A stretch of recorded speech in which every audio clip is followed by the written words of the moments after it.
كشفت رشا سامي العدل ابنة الفنان الراحل سامي العدل اللحظات الأخيرة في حياة شقيقها أحمد العدل، والذي وافته المنية أمس متأثرا بإصابته بجلطة في الرئة.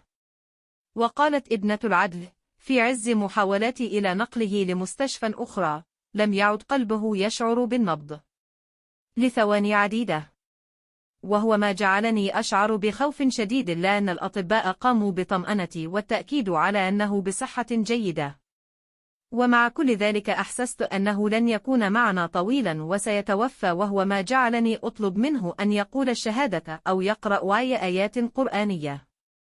وبعد دقائق دخلا في غيبوبة، وحاول الأطباء أن يعودون به للحياة لمدة 35 دقيقة حتى توفى.